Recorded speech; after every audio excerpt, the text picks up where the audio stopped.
Thank you very much. With 21 new members in our caucus, it was very nice this morning to have a moment to gather and discuss the direction of this new Republican majority. And it is the greatest honor of my life to be elected to be the next Speaker of the Minnesota House of Representatives.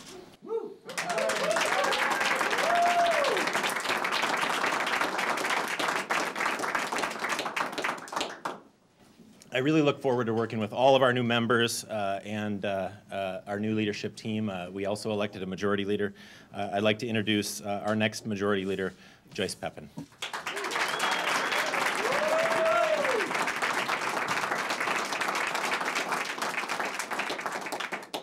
Thank you, everyone. It's such an honor to earn the support of my colleagues and be the next majority leader of the state of Minnesota.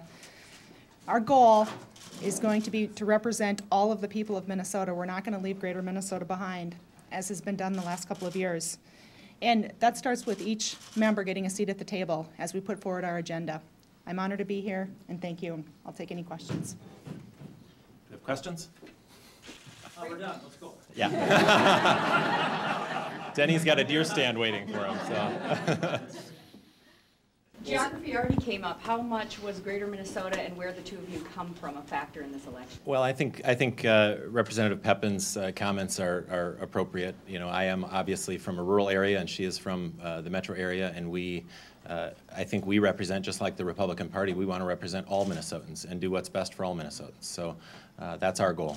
What is your focus of this new majority as you go into the legislative session? You've got a Democratic governor, Democratic Senate. You know, we really want to solve the problems that Minnesotans care about, and I know I've talked a lot about that, but I'm very sincere about that. We really believe that we were elected to solve the problems Minnesotans care about, and we want to roll up our sleeves, and we're ready to get to the work to do that. Talk about a little now about what happened inside the caucus room. You were there for about 4.5 hours. What were the discussions like? What was the mood like? You know, it was a great morning. It really was, and it was fun. It's so exciting for us to celebrate this new majority and the opportunities that Minnesotans will have to have balance back at the state capitol in St. Paul. But we had a great meeting, and we discussed a lot of things about the future of our party, about the future of our caucus, and about the direction that we want to go. And ultimately, we came out with unanimous acclamation for both Joyce and myself. After how many ballots for each office? I don't know if I'll answer that. Those are kind of inside caucus things. So now that you designate, you're not answering questions anymore? So this is how it goes, right, Rachel? Susan trained me well. Maybe you talk about the focus once again. On the campaign trail, you talked about taxes, and Representative Peppin, you also. You talked about taxes, you talked about the state office building, talked a lot about MNsure. What is the focus of this caucus going to be on those issues? Well, we want to make sure that we put Minnesota families first. We feel like Minnesota families really haven't seen, there's been a flat economy here in Minnesota for the last couple of years. We want to focus on creating the jobs that we know Minnesotans want. And unfortunately, the policies that Democrats put in place have really made it harder for job creators to grow their businesses and create jobs. So that's one of our focuses. We want to make sure that we tackle the problems that have been caused by Obamacare coming to Minnesota. Unfortunately, that just takes more money out of Minnesotans' pockets while giving them less choice in their own health care. We also want to prioritize spending on our roads and bridges and take care of the seniors and veterans and those most vulnerable in our society. So we're going to continue to talk about those things, and we're going to come together here in the near future as a caucus and discuss. We've got 21 new members. We want to make sure that they have a voice here in what our legislative agenda becomes. So we're going to focus on those priorities, but we want to make sure that all of our caucus has a chance to have input on what our legislative agenda will be. Representative Peppin, I'd love to hear your views. I would agree. It's about the whole caucus because we represent all of the state, so we want to make sure that we have input from suburban area and from Greater Minnesota. You know, the last couple of years it's really been focused on Minneapolis and St. Paul, and why they're certainly two nice cities. There are a lot of cities throughout the state, and we need to focus on all of them. Certainly some of the things that have happened in the last few years, for example, we took, the Democrat leadership took the egg committee away. We're going to bring that back. We're not going to put the chair, somebody from Minneapolis as chair of the Agriculture Committee or combine it with another committee. These issues are important, and we're absolutely going to make sure we're considering small business owners throughout the state and farmers throughout the state. We're going to look at bread and butter issues that touch all of the families in Minnesota. Is it fair then to say less focus on the Twin Cities than you've had in the last couple of years? How about If you- balanced focus? Balanced. Yeah, I would say the last couple of years have really been only about Minneapolis and St. Paul. They've shown that in their leadership, even in our governor's office, it's all about Minneapolis and St. Paul. But there's a lot more to Minnesota than just Minneapolis and St. Paul. There are the suburbs that surround it, and then there's all of greater Minnesota. And we are coming forward to represent all of Minnesota. Representative Peppin, with you saying that, how do the rest of the suburban members feel with all this greater Minnesota push? Excuse me, I said the suburbs and greater Minnesota. I'm saying the focus has been on Minneapolis and St. When Paul. you came out originally and spoke, it was greater Minnesota you talked about. You're talking, originally you did. Well, I think that we need to look at we represent the whole state. Okay, and the last couple of years, it's only been Minneapolis and St. Paul, but I talked about the suburban areas. We talked about greater Minnesota. It's the whole state we're looking at and we're going to represent instead of just those two cities. Speaker-designate, all speakers have had their own way that they run the House. Kurt Zeller's talked about a family-friendly House with normal business hours.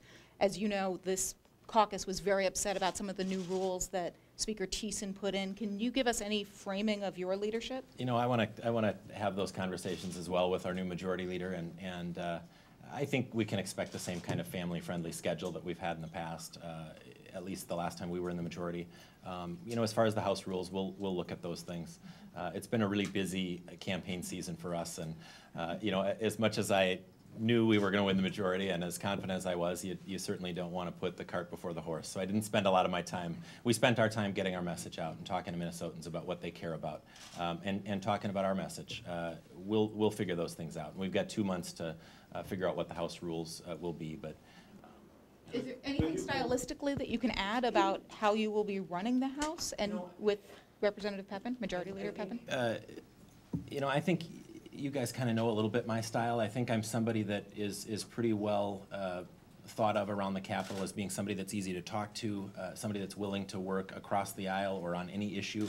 But I'm going to stand up for my core principles, and I'm going to make sure that we're doing what's best by Minnesotans, and we're going to have great debates, and ultimately, if we put Minnesotans first, I think we'll be successful, all of us, in a bipartisan fashion. Can you talk about your working relationship with the people who will be on the other side of the bargaining table with you, the governor and Majority Leader Bach?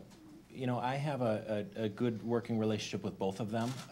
You know, we have been in the room at the end of session negotiating, and I have faced off against them in that arena in the past. And while I think they know that I'm a tough negotiator, they know they can trust me, and they know if I say something, we're going to do it. And I hope that I can expect the same from them.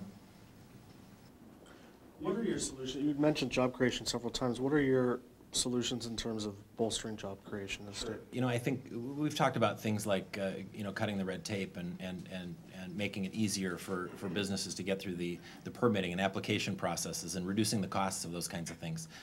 We hear every day about how that's causing cost of doing business to go up in Minnesota. And what that does is it doesn't allow that business to grow and create jobs. While we've seen mild job growth in the last you know, couple of years, it has been at the lower income levels, and we need to make sure that what we're growing here is good paying jobs, so Minnesotans can improve their own quality of life and for their family, and that's what we want to focus on. Which other members put themselves forward in that room today for the jobs that you two wound up with? I don't think it matters. I mean, the point is we're a unified caucus, and we're all here together. We're going to support each other. We're here. We're going forward with one unified message. So it doesn't really matter who ran against it. We're a team. We're going to work together, and we're going to move forward with a vision that all Minnesotans can resonate with. I only see about half the caucus here. Where They're hunting. They're headed home. They're headed home. Believe me, our caucus is united. We had a great conversation and not contentious in any way, shape, or form in either race. We had a great conversation about our ideas, and at the end we came together behind you know, this leadership team. And I'm really proud of our caucus. We have an unbelievable group of new members who are joining us. We have a lot of great members and unbelievable talent in our senior members. And everybody is really looking forward to the next 2 years and what we can accomplish for Minnesotans. You said there'll be a freestanding agriculture committee. What other changes are coming, and what's your timeline for committee chairperson? I would expect that we'll have our committee structure out next, where are we? What day is it today? Friday. Probably, maybe by the end of next week. And then we'll announce committee chairs either at that time or shortly thereafter. But we've just begun the process of kind of thinking about who that would be and who would fill what role. You expect more or fewer? What will the process be on selecting chairs? Well, I'm going to visit with the caucus members and those who have interest in specific issue areas and find out what committees they're interested in. We really haven't done a lot of that. Joyce and I and we will sit down and talk about who belongs where, and really we want to put people's talents. I've said all along, I spoke to the bipartisan group of freshmen that were meeting yesterday morning for orientation, and I said to them that my vision was I want to make sure that folks that serve in the legislature have an opportunity to be exposed to the issue areas that they care about. If they're exposed to issue areas they care about and are passionate about, they're going to be better representatives. And I mean that for people on both sides of the aisle. I want to make sure that people get to impact the areas that they care about. And that's really how we're going to choose folks for our committee chairs and also for the committees themselves. Mr. Speaker, can you reflect on your rapid ascent? You're going into year 5, which Yeah. for a lot of people, they wouldn't even be in line for a gavel. And here you are at the top of the heap. It's been really an honor. That's, I don't know if there's anything special about me. I was honored when I first came in as a freshman to be elected assistant majority leader. After the next election, obviously was elected minority leader, and because we were successful and put such a great team together, they put their faith in me, and it's my honor to serve as the next Speaker of the House. Are you surprised by your speed of I don't know. I've never been somebody that really plans the next step. I just dig in, roll up my sleeves, and try to do a good job. And I feel like if you do a good job, people will raise you up. And I guess maybe that's what happened with me. Well, what's it like 2 years ago in the dark days when Republicans lost the majority, and now you've got it back? So that journey from then till now. Well, this is a lot more exciting, I can tell you that. So it's a lot more fun. We're really excited. We are. We got a great team, a great united team, and we're ready to roll up our sleeves and get to work. How much did your freshmen help you? Did they put you over the top because those are the candidates you recruited? They're secret ballots. I don't know who supported me, but at the end of the day, it was by unanimous acclamation, and I'm just really proud that we have the great members that we do from every corner of the state, and we have unbelievably. I know over the next couple of months, you'll probably get to know a little better some of our freshmen, and you're going to love them. They're absolutely great members. They've got great experience. We've got veterans and small business owners and teachers. They're going to bring a wonderful life experience here to the Capitol, and they're going to be awesome members, and we're really excited about them. You recruited them. Did you expect their vote or have their vote? I don't know. Anything else? Representative Peppin, you've been around here quite a bit. Is there any kind of leader that you hope to emulate, anybody's style that you picked up on? Well, I was actually staff in the legislature in the mid-'90s for 6 years, and I worked here during the 6 years that Speaker Steve Swigum was the minority leader, and he was able to hold on to the House Republican caucus for 8 years. So I observed a lot of what he did, and it takes a lot of talent to be able to hold it together for that long. So we've had some great leaders. He is one that I probably will call and talk to about this.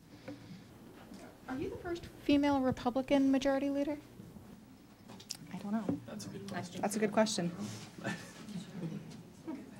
I'll have to get back to you on that. We'll find out. Somebody could Google. Susan, Somebody we'll get could Google back that. Today she is. I couldn't be more proud to have Joyce joining me as majority leader. She's incredibly talented, and I really look forward to serving with not only her, but all of these members. So, any last questions? How many of you are going deer hunting as soon as you get out of here? I'm gonna go pick up signs. But when do we know the rest of the leadership team? So our caucus will meet again on December 2nd, and we will elect a whip and our assistant majority leaders at that time. So that, there was only two elections today? Yes. 5 hours? Yeah. Wow. And a lot of other business as well. But We have an executive committee or whatever it's called also? yeah, that will be the makeup. It will be those assistant leaders, the whip, the majority leader, and myself. And are you going to have more committees, fewer committees than? I can say we'll have fewer. Yeah. I don't know what that structure will look like, and of course we need to have those conversations, but it will be fewer. And will you, somebody else asked the family friendly, are you gonna try to take off Fridays and Monday mornings, that type of thing? We likely will have the same schedule we had in the previous time we were in the majority. So, you know, I think that meant we came in and started at noon on Monday, and we were done by Thursday night.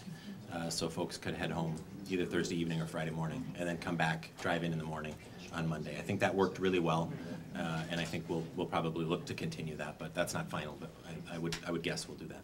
Do you have plans to meet with the governor or Senator Bach soon? I do not. I shouldn't say that. The governor called me to congratulate me on the election, and I did ask him if we could have lunch coming up to visit, and we did that when I was elected minority leader, and he thought that would be a great idea, so I will reach out to him and we'll get that scheduled probably in the next week or so. I have not spoken with Senator Bach.